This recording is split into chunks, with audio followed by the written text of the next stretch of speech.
ٹھیکے پہ دے دیا جاتا ہے جہاں سے ریونیو جنریٹ ہونا ہے 25 کروڑ سے زیادہ منتھلی، لائک 3 ارب روپے سے زیادہ جو ہے سالانہ ٹیکس کراچی کے شہریوں کا پیسہ جو کے ایم سی کے اکاؤنٹ میں جانا تھا، کے ایم سی کراچی کے لوگوں کا ادارہ ہے، تو اس کے اکاؤنٹ میں وہ پیسے جانے تھے اور وہی پیسے ڈلیور ہونے تھے شہر کراچی کے لوگوں پر. اور جو بھی میئر آتا، دیکھیں ابھی 23 کو پھر الیکشن اناؤنس ہے، اس میں جو بھی میئر آتا کراچی کا کسی بھی سیاسی جماعتی کی پارٹی کا ہوتا تو وہ فائدہ الٹیمیٹلی اس کو ہونا تھا. وہ اس پیسے کو جو جنریٹ کرنے کا طریقہ کار مرتضی وہاب صاحب اڈاپٹ کروا کے جانے والے تھے اس کو روک دیا گیا. اچھا سر، اس پہ سوال بھی ہوا عدالت میں کہ کیا کے الیکٹرک وفاقی حکومت کو پیسے دے رہی ہے، کیا کے الیکٹرک سندھ حکومت کو پیسے دے رہی ہے؟ جو واجبات سندھ حکومت کے ہیں، جو واجبات وفاقی حکومت کے ہیں، پاکستان ٹیلی ویژن کے، ان تمام چیزوں پہ ڈسپیوٹس ہیں، کیسز چل رہے ہیں. اب آپ ایک ایسی کمپنی کو مزید پیسوں کا ٹھیکہ دینے جا رہے ہیں. دیکھیں اس میں دیکھیں یہ جو آپ نے گفتگو کی نا ڈاکٹر صاحب، یہ تھوڑی سی ڈفرینٹ ہے. یہ جو کے ایم سی نے 200 روپے ٹیکس جو ہے کچرے کا لگایا ہے، یہ ڈفرینٹ ہے. سالڈ ویسٹ مینجمنٹ کے ذریعے آپ کراچی کے شہر کے تمام ضلعوں سے تقریباً جو ہے وہ کچرا اٹھا رہے ہیں. ٹھیک ہے، کمی کوتاہی ہوگی، اس پہ دو رائے نہیں ہے. لیکن کیا مرتضی وہاب اس شہر میں اس صوبے کی ہائی کورٹ سے اپیل کرتا ہے کہ جناب مجھے ایک دن کا موقع دیں، میں اپنے دلائل سے اس بات کو ثابت کروں گا؟ ایک طرف آپ سابق وزیر اعظم کو ہماری سپریم کورٹ جو ہے وہ موقع دے رہی ہیں، بار بار کہ خدا کے لیے جمع کراؤ نا یار، آپ معافی نامہ کیوں نہیں جمع کراتے؟ اچھا چلے جی 8 دن کا موقع آپ کو پھر دیتے ہیں. سر مجھے بتائیں، مرتضی وہاب صاحب ماشاءاللہ بیرسٹر ہیں، سر ماشاءاللہ بیرسٹر ہیں مرتضی وہاب صاحب، جانتے ہیں عدالتی جو پروسیجرز ہوتے ہیں ان کو سمجھتے ہیں. اگر حکم امتناع مل رہی تھی تو اپیل میں چلے جاتے، دیکھیں ڈبل بینچ کے سامنے اپیل فائل کرتے اور وہاں سے اسٹے ویکیٹ کرا لیتے. یہ ڈیبیٹ کہیں اور چلی ہے. سر احتجاجاً استعفیٰ دینے کے پیچھے لوگ کہہ رہے ہیں عوامل کیا ہیں، کیا پارٹی پالیسی، کیا پارٹی فیصلہ بھی ہے؟ ظاہر ہے انہوں نے استعفیٰ دیا ہے، پارٹی قیادت کو اعتماد میں لیا ہوگا، پارٹی قیادت کو اعتماد میں لیے بغیر انہوں نے ڈیسیجن نہیں لیا ہوگا. وجہ یہ ہے کہ اگر انہوں نے ایڈمنسٹریٹر کراچی بنایا تھا تو پاکستان پیپلز پارٹی کی قیادت نے بنایا تھا، اور وہ قیادت کی مرضی کے بغیر انہوں نے استعفیٰ نہیں دیا ہوگا. انہوں نے احتجاج پارٹی قیادت کے آگے بھی رکھا ہوگا اور قیادت سے اس بات کی اجازت لی ہوگی کہ جناب مجھے کام کرنے سے ہیلے بہانوں سے مجھے روکا جا رہا ہے.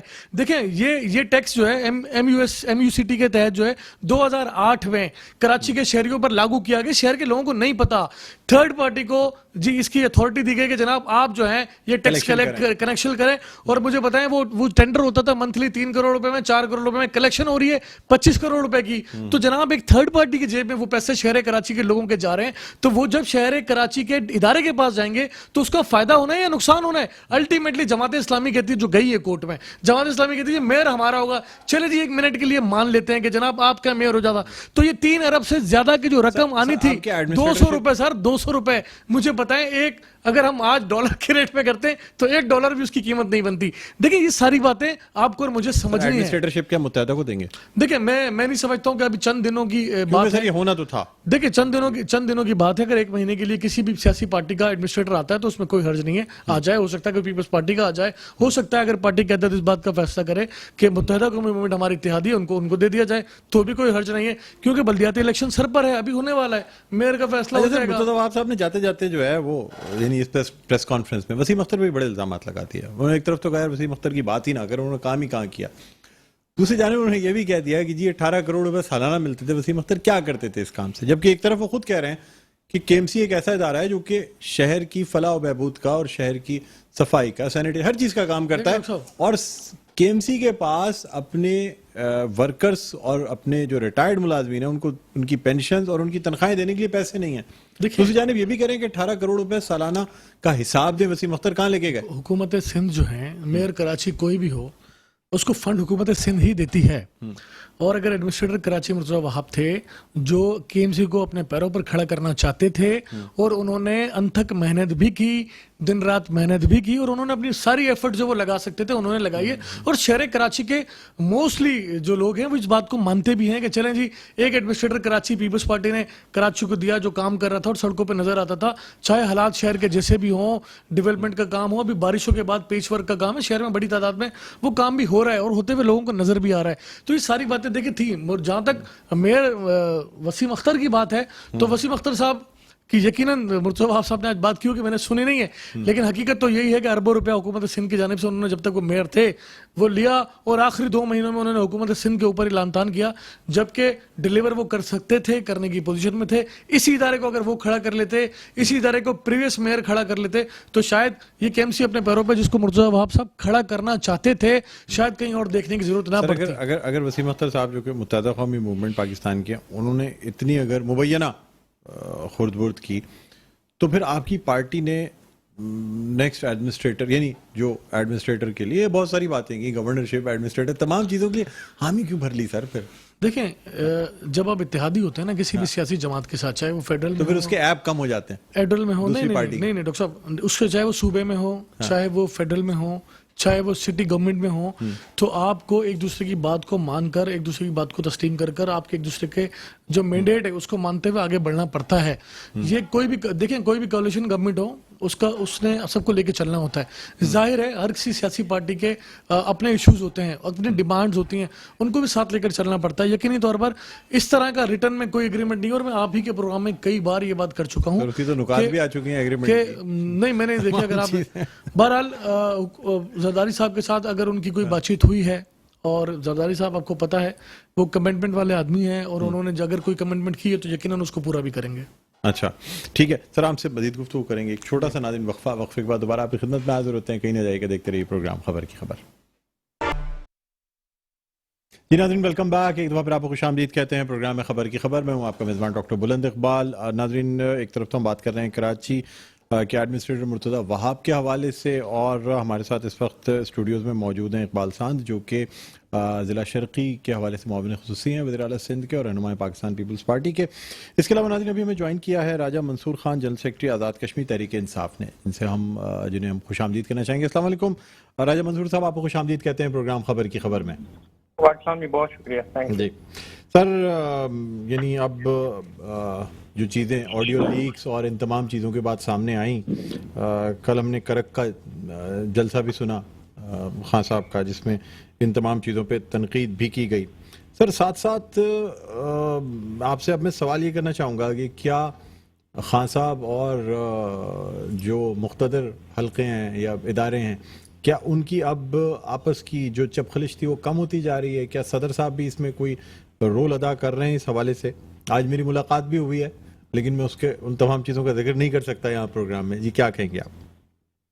دیکھیں, میں آپ کو بتاؤں کہ ہمارا اصل سٹانس کیا ہے. ہمارا سٹانس پہلے دن سے یہ تھا کہ یہ جو حکومت آئی ہے یہ امریکن نواز اور امریکن خوشنودی کے لیے, اور ایک امپورٹڈ حکومت کا نام ہم نے اسی لیے دیا تھا کہ ہم سمجھتے ہیں کہ یہ بیرونی طاقتوں کو خوش کرنے کے لیے آئی ہے. اور آپ نے دیکھا کہ ابھی تک کے جو ان کے نتائج ہیں, جو پرفارمنس ہے, جس طرح مہنگائی آئی ہے, جس طرح جو اوور آل جو انڈیکیٹرز اوپر گئے ہیں ہمارے اوور آل, تو آپ دیکھیں کہ اس کے بعد اگر اور خاص کر کے ابھی ریسنٹلی آپ نے دیکھا کہ جس طرح جو ابھی ریکارڈنگز ان کی نکل رہی ہیں, تو بڑی اہم تشویشناک بات ہے کہ وزیر اعظم ہاؤس بھی اگر سیف نہیں ہے تو پھر کیا سیف رہے گا اس ملک میں. اور ساتھ ساتھ جو چیزیں سامنے آ رہی ہیں, جو گفتگو ہو رہی ہے جس لیول کی, تو اس کو دیکھنے کے بعد تو یہ لگتا ہے کہ یہ یقیناً جو ہے نا کہیں وہ سازش جس کا ہم بیرونی طاقتوں کا ذکر کرتے ہیں وہ شامل ہے. ہم نے کبھی بھی اسٹیبلشمنٹ کے خلاف یا اپنی حکومت کے خلاف جو آپ بات کر رہے ہیں کہ وہ تلقات ناملاحظ ہو رہے ہیں, ہم نے کبھی نہیں کی. عمران خان صاحب نے پہلے دن سے یہی سٹانس لیا تھا کہ ایک مضبوط جو فوج ہے پاکستان کے لیے انتہائی اہم ہے, بلکہ اپنے آپ سے بھی زیادہ اہم انہیں قرار دیا, اور اس نے کہا کہ اگر پاکستان کی مضبوط فوج نہیں ہوتی تو یا شاید یہ ملک جو ہے نا کئی حصوں میں تقسیم ہو چکا ہوتا, خدا نخواستہ. تو عمران خان صاحب ان کے بیانات دوسری طرف اٹھا کے دیکھیں, خواہ وہ نواز شریف کے ہوں, خواہ یاس صادق کے ہوں, خواہ وہ اسحاق ڈار کے ہوں یا خواجہ آصف کے ہوں, ان کی اسپیچز اٹھا کے دیکھیں, جس طرح وہ مریم نواز نے اوپنلی جو نعرے لگوائے, تو وہ کمپیریٹیولی آپ جب اس کو کمپیریزن کریں گے تو آپ کو لگے گا کہ اداروں کے خلاف تو ہمیشہ سے یہ سازشیں کرتے آئے ہیں. ہمارا تو ہمیشہ سے یہ موقف رہا ہے کہ آزاد ادارے ہونے چاہیے, مضبوط ادارے ہونے چاہیے, اور جب تک اس ملک کے ادارے جو ہے نا آزاد اور مضبوط نہیں ہوں گے اس وقت تک ملک ترقی نہیں کر سکتا. تو اب چونکہ اس میں بہت سارے ایسے فیکٹرز انوالو ہوئے, وہ جو راجہ صاحب آپ نے اداروں کی بات کی, میں صرف یہاں یہ آپ سے سوال کرنا چاہوں گا کہ خان صاحب اب ایکسٹینشن, اہم تقرری کے حوالے سے ایکسٹینشن پہ زیادہ اختلاف کرتے نظر نہیں آتے. اب انہیں اس بات سے اتنا کوئی سروکار نہیں لگتا کہ ایکسٹینشن ہو بھی جائے, it doesn't make much difference. اور یہ چیز ہمیں اور دوسرے رہنماؤں کی باڈی لینگویج اور ان تمام چیزوں سے بھی نظر آ رہی ہے. لیکن ہم سمجھتے ہیں کہ اس وقت یہ کوئی پاکستان کا جو میجر ایشو ہے وہ ایکسٹینشن نہیں ہے، لیکن ہم اس وقت مطلب ڈیفالٹ ہونے جا رہے ہیں، الیکشن زیادہ اہم ایشو ہے، چوتھے نمبر پہ ہیں ہم۔ جب تک عوامی مینڈیٹ سے حکومت نہیں آئے گی، لوگوں کے اندر ایک اس حکومت کے اوپر اعتبار اور اعتماد بحال نہیں ہوگا، تب تک ہماری معیشت مستحکم نہیں ہو سکتی۔ ہمارا ملک ڈوب رہا ہے، ہمیں اس کی زیادہ فکر ہے، ایکسٹینشن کی فکر ہمیں اس طرح نہیں ہے کہ کون آئے گا۔ یہ بات خان صاحب ہمیشہ سے کہتے ہیں کہ میں نے اس بات کی کبھی فکر نہیں کی کہ کس کو آرمی چیف بنانا ہے، کس کو ایکسٹینشن دینی ہے۔ پہلے کی تقریروں میں تو بڑی میرٹ کی انہوں نے باتیں کی ہیں جس پہ باقاعدہ ریاکشن بھی آیا، باعث پیار تک کو ریاکشن دینا پڑا۔ قومی طور پہ بیٹھ کے فیصلہ کرنے کی ضرورت ہے کہ ہم نے میرٹ بنانا کیسے ہے، کس طرح ہے۔ جب تک یہ چیزیں سیٹل نہیں ہوتی اس وقت تک پاکستان بھی کبھی ترقی نہیں کر سکتا۔ تو ہمارا خیال یہ ہے کہ اس وقت جو ایمرجنسی ہے وہ یہی ہے کہ عوام الیکشن چاہ رہی ہے، عوام جوک تر جوک عمران خان کے جلسوں سے لے کے ہر جگہ شامل ہو رہی ہے، اور جو ایک تذبذب اور تشویش عوام میں پائی جا رہی ہے، ہم یہ سوچتے ہیں کہ جب تک اس اسٹیٹسٹکس کو میئر نہیں کیا جاتا، اس سینٹیمنٹس کو جو کیلکولیٹ نہیں کیا جاتا، یہ ملک جو ہے نا انارکی کی طرف جائے گا۔ اس لیے ہم چاہتے ہیں کہ عوام جو ہے وہ مینڈیٹ کی طرف دوڑ رہی ہے، عوام الیکشن کی طرف چاہ رہی ہے، وہ اپنی مرضی سے کسی اپنے نمائندے کو چن کے منصب پہ بٹھانا چاہ رہی ہے۔ تو دوسری طرف اگر ایک ضد ہوگی، ایک انا پرستی ہوگی، اور خاص کر کے وہی لوگ جو ملک کو تباہی کی طرف لے کے جا رہے ہیں، جو کل چور تھے، جن کے اوپر الزامات ہیں کرپشن کے، بڑے سنگین الزامات ہیں، وہ آ کے دوبارہ سے رول کر رہے ہیں، اور عوام کے اندر جو ہے جس طرح کی ایک بے چینی پائی جا رہی ہے اس کو سمجھنے کی ضرورت ہے۔ ورنہ جو ہے یہ ملک چونکہ بڑے عجیب سے ایک موڑ پہ کھڑا ہو گیا ہے، اور اگر جو ذمہ داران ہیں وہ اس بات کو کیلکولیٹ نہیں کرتے، اس بات کا احساس نہیں کرتے، تو ملک میں مزید تباہی آئے گی۔ راجہ صاحب مجھے بتائیے گا کہ جو واقعہ پیش آیا لندن میں، جس میں مریم اورنگزیب کو جو ہے وہ، یعنی اب ایک دفعہ مسجد نبوی میں یہ چیز ہوئی اور اب لندن میں وہی چیز ہوئی، سر آپ سمجھتے ہیں خواتین یا کسی بھی خاتون کو اس قسم کی تنقید کا نشانہ بنانا بھرے بازار میں، کیفے میں، کہیں پہ بھی، دیکھیں ہر کسی کی سر پرسنل لائف بھی ہوتی ہے، اور کسی کا چور ہونا یا نہ ہونا یہ عدالتیں ثابت کرنے کے لیے، سر ہم کون ہوتے ہیں کسی کو ڈائریکٹ لیبل کرنے والے جب تک کہ عدالتیں اس کے خلاف فیصلہ نہ دیں؟ ہمارے تو سر وہی چور ہے نا جو اس وقت جیل میں بیٹھا ہوا ہے۔ تو سر کیا وجہ ہے کہ ہم جو ہے نا وہ یہ کلچر ڈیولپ ہو رہا ہے سر، جس میں خاص طور پہ پاکستان تحریک انصاف کا بڑا یعنی اس میں ہاتھ ہے کہ چاہے بیرون ملک ہو، یہاں ہو، مدینہ ہو، لوگوں کو جو ہے وہ تنقید کا نشانہ پبلکلی بنایا جاتا ہے، انہیں ہراس کیا جاتا ہے، انہیں شرمندہ کیا جاتا ہے۔ کیا کہیں گے سر، کیا یہ بات درست ہے؟ آپ اس چیز کو سمجھتے ہیں کہ صحیح ہو رہا ہے یہ؟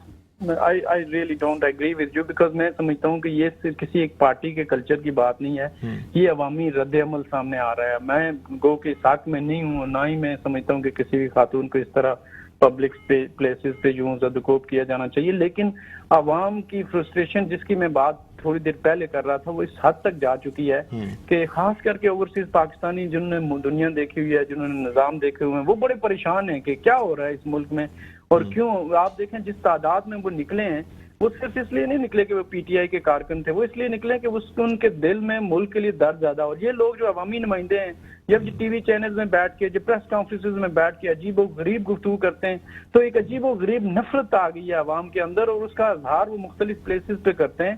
اور ان کو سمجھنے کی ضرورت ہے کہ آخر کیا وجہ ہے کہ ایک عام آدمی جو ہے وہ کہیں بیٹھا ہوا ہے اور وہ اتنا فرسٹریٹڈ ہو گیا ہے کہ وہ پبلک میں چلتے ہوئے ان کو برداشت بھی نہیں کرنا چاہ رہا۔ یعنی کہ آپ اس بات سے سر میں آپ کی بات بالکل مان رہا ہوں، لیکن سر بحثیت پارٹی لیڈر آپ نہیں سمجھتے آپ لوگوں کو اس بات کو کنڈیم کرنا چاہیے سر، اس کو مزید حوصلہ افزائی نہیں کرنی چاہیے، بلکہ آپ نہیں سمجھتے اخلاقی اقدار اس بات کو کہتی ہیں کہ آپ کم از کم خواتین کے ساتھ ہی بولیں کہ یار اس طریقے سے پارٹی کے چاہے سپورٹر ہوں، عام لوگوں جو پاکستان تحریک انصاف کی کیپ لگا کے باقاعدہ اس کا نام لے کے یہ کام کر رہے ہیں، آپ کی طرف سے تھوڑا سا کنڈیم کرنا چاہیے کہ ٹھیک ہے پبلکلی خواتین کے ساتھ کم از کم یہ نہ کریں۔ کیا کہیں گے؟ پہلے ایک واقعہ ہوا تھا، وہ مکہ میں ہوا، مدینہ میں ہوا، اور اس پہ خان صاحب نے کھل کے کہا کہ نہ ہمارا کوئی ایسا کلچر ہے، نہ ہماری کوئی انسٹرکشن ہے، نہ ہم اس کو بالکل اس کی مذمت کرتے ہیں کہ یہ نہیں ہونا چاہیے تھا وہاں پہ۔ یہ اسی طرح کا رد عمل ہر جگہ آ رہا ہے، یہ یہاں کا نہیں ہے، یہ آپ دیکھیے گا یہ بڑھتا چلا جائے گا۔ میں اسی لیے کہہ رہا ہوں کہ یہ اس عوامی رد عمل کو سمجھنے کے بجائے ہم اگر اس بات پہ بحث کریں گے کہ نہیں ہم یہاں پہ بیٹھ کے لوگوں کو اخلاقیات کا لیکچر دیں، لوگ اخلاقیات کے دائرے سے باہر چلے جائیں گے، پھر ہمارے پاس وہ لیکچر دینے کا وقت بھی نہیں ہوگا۔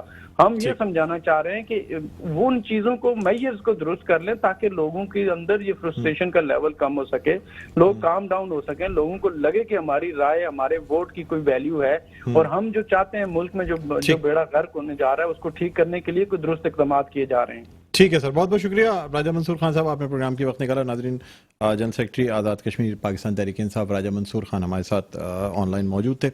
اقبال خان صاحب کیا کہیں گے سر؟ ایک طرف تو آڈیو لیکس, دوسری جانب دیکھیں محترمہ بے نظیر بھٹو شہید کو بھی اس قسم کی چیزوں کا نشانہ بنایا گیا بیرون ملک, اور بڑی عجیب سی بات ہے سر, کسی بھی خاتون کو, آپ کی پارٹی تو خیر خود اس چیز کی بھرپور مذمت کرتی ہے, کہ کسی بھی خاتون کو اس طریقے سے باہر کسی کیفے میں بیرون ملک اس طرح سے تنقید کا نشانہ بنانا اور اس طریقے کے جملے کسنا. ڈاکٹر صاحب, پہلے تو یقینی طور پر چاہے ان کا تعلق نون لیگ سے ہو, تحریک انصاف سے ہو, یا کسی بھی سیاسی جماعت سے ہو, یا نہ بھی ہو کسی سیاسی جماعت سے, ہمدرد ووٹر سپورٹر بھی ہوں, اگر ان کے ساتھ بھی اس قسم کی حرکت ہوتی ہے تو انتہائی قابل مذمت ہے اور افسوسناک بھی ہے. کیونکہ آپ نے اپنے ملک کا چہرہ جو ہے کسی بیرون ملک آپ نے کنوے کیا ہے لوگوں, جی ہم ایسے ہیں. بہرحال راجہ صاحب ابھی اپنی اس بات کو ڈیفینڈ کر رہے تھے بڑے پیارے انداز میں, نہیں جی وہ اصل میں ہم تو اس بات کو لائک نہیں کرتے, لیکن چونکہ لوگ فرسٹریشن میں ہیں اور یہ ہے اور وہ ہے. دیکھیں خان صاحب نے اپنی تقریروں میں کہا ہے کہ آپ کے بچوں سے کوئی شادیاں بھی نہیں کرے گا. خان صاحب اپنی تقریروں میں کہتے تھے کہ آپ گھروں سے نہیں نکل پاؤ گے. خان صاحب اپنی تقریروں میں کہتے ہیں کہ جناب جہاں یہ ملے ان کو بہت چور اور ڈاکو کے نعرے لگاؤ. یہ آف دا ریکارڈ نہیں ہے, سب آن دا ریکارڈ ہیں, سب ریکارڈ پر تقریریں پبلک پہ کی گئی ہیں. تو یہ سب اس کے اثرات اور ثمرات ہیں. دیکھیں خان صاحب ایک پولیٹیکل لیڈر ہیں اور اس میں بھی کوئی دو رائے نہیں ہے, ٹھیک ہے, ان سے پیار کرنے والے, ان کے چاہنے والے بہت بڑی تعداد میں موجود بھی ہیں. سیاسی جماعتیں ان کا مقابلہ بھی کرتی ہیں. انہوں نے کہا جی لوگوں کو اپنے مینڈیٹ, ان کا جو مینڈیٹ ہے ان کی جو ہے وہ ہمیں اہمیت کو ہے وہ برقرار رکھنا چاہیے. لیکن میں اس بات کو سمجھتا ہوں کہ میرے بھائی راجہ صاحب یہ بتانا بھول گئے کہ جب آپ گورنمنٹ میں تھے آپ کے ساتھ کاف لیگ تھی, آپ کے ساتھ باب پارٹی تھی, آپ کے ساتھ متحدہ قومی موومنٹ تھی, اور ابھی جو گورنمنٹ میں ہیں ان کے مقابلے میں آپ کی ووٹوں کی تعداد کم تھی. یہ جو گورنمنٹ میں موجود ہیں انہوں نے 63% ووٹ لیے ہیں پورے پاکستان سے. یہ بھی عوامی نمائندے ہی ہیں جو مختلف سیاسی جماعتوں سے تعلق رکھتے ہیں. اور اگر دوسری طرف آپ کو رکھیں تو آپ کے پاس مینڈیٹ ہوگا, لیکن ووٹوں کی تعداد ان سیاسی جماعتوں سے کم ہے. تو پھر آپ مانیں, آپ کیسے اس کو کہتے ہیں کہ جناب یہ مصنوعی گورنمنٹ ہے, یہ جو ہے انٹرنیشنل سازش ہے, پھر بعد میں سازش کو پھر آپ ہی سازش کرنے والوں کے پیر پکڑتے ہیں. خدا کے لیے بات وہ کریں جو لوگوں کو ہضم ہو جائے, جس کو لوگ تسلیم کر لیں. تو اگر آپ عوامی مینڈیٹ کے ساتھ تھے تو کوئی یہ کون سے مینڈیٹ کے ساتھ بیٹھے؟ اور پورے دیکھیں جب سے پاکستان بنا ہے ڈاکٹر صاحب ایک واحد وزیر اعظم ہے جو آئینی طریقے سے اتارا گیا ہے, یہ یاد رکھیے گا. باقی اس ملک میں جتنے بھی وزیر اعظم گئے وہ ہیلے بہانوں سے اور غیر آئینی طریقوں سے اتارے گئے. اور یہ کریڈٹ جاتا ہے نا ان سیاسی جماعتوں کو کہ جنہوں نے خان صاحب کو آئینی طریقے سے گھر بھیجا ہے. اچھا سر, یہ تمام باتیں اپنی, تھوڑی سی بات آڈیو لیکس پہ بھی میں آپ کے کامنٹ چاہوں گا سر. مہذب معاشروں میں کیا یہ ہوتا ہے کہ کہیں دیکھیں وہ بات اپنی جگہ کہ کیا ان آڈیو لیکس میں وہ باتیں بات کی باتیں, لیکن کسی کی بھی پرائیویٹ گفتگو کو اس طریقے سے لیک کہا جا رہے ہیں سر؟ بالکل نہیں ہونا چاہیے. بات بڑی سنجیدہ ہے, فکر امیز ہے, بات بڑی ہی ہولناک بھی ہے. میں کہوں گا یہ کوئی معمولی بات نہیں ہے کہ اگر یہ درست ہے کہ پرائم منسٹر ہاؤس کی ویڈیو آڈیوز لیک ہوئی ہیں تو یہ کوئی چھوٹی بات نہیں ہوتی. اور اس میں یقینی طور پر کسی بھی ہائر لیول پر انکوائری جس کا میں سمجھتا ہوں کہ ہونی چاہیے تو اس میں دیر نہ کی جائے, اس کو فوری طور پر اناؤنس کیا جائے اور اس آڈیو لیکس کی جو ہے مکمل انکوائری کر کے رپورٹ جو ہے اس کو پبلک بھی کیا جائے, لوگوں کو پتہ چلے یہ کون لوگ ہیں. میں نے سنا ہے, میرے علم میں نہیں ہے یہ بات, کہ 1500 گھنٹوں کی آڈیوز ہیں. اب اس 1500 گھنٹوں کی آڈیوز موجود ہیں, اٹ مینس کہ پھر یہ وزیر اعظم نہیں ہے, شاید پچھلے بھی ہوں گے اس میں. آج اگر ان کی ہے تو کل کسی اور کی بھی ہوگی. تو یہ دونوں باتیں جو ہیں یہ تمام چیزیں بالکل غلط ہے, چاہے وہ کسی کی بھی ہیں, ہونا ہی نہیں چاہیے. کسی کا پرائیویٹ فون جو ہے اس کی گفتگو بالکل سننا, ریکارڈ کرنا, چاہے کسی عام آدمی کا ہو, تو غیر اخلاقی اور مطلب غیر قانونی بھی ہے, میں سمجھتا ہوں. تو یہ ساری چیزیں سر پروگرام کا اختتام پر پہنچتا ہے, آپ کا شکریہ ادا کرنا چاہیں گے. بہت بہت شکریہ, آپ نے وقت نکالا. ناظرین, اقبال صاحب ہمارے ساتھ موجود تھے, رہنما پاکستان پیپلز پارٹی اور ضلع شرقی کے امور کے حوالے سے معاون خصوصی وزیر اعلیٰ سندھ کے. ناظرین, اب دیکھنا یہ ہوگا کہ ہم کس طریقے سے اپنی سائبر سیکیورٹی کو مزید محفوظ بناتے ہیں. یہ بات اپنی جگہ کی جو آڈیو لیکس میں جو باتیں ہیں, جو چیزیں ہیں, وہ کہاں تک ان میں حقیقت ہے، کہاں تک ان میں سچائی ہے، یہ بات بعد میں دیکھنے والی ہے۔ بہرحال ناظرین، پروگرام کا وقت اپنے اختتام پر پہنچتا ہے، مجھے بلند اقبال کو اجازت دیجیے، اپنا بہت خیال رکھیے گا، اللہ حافظ۔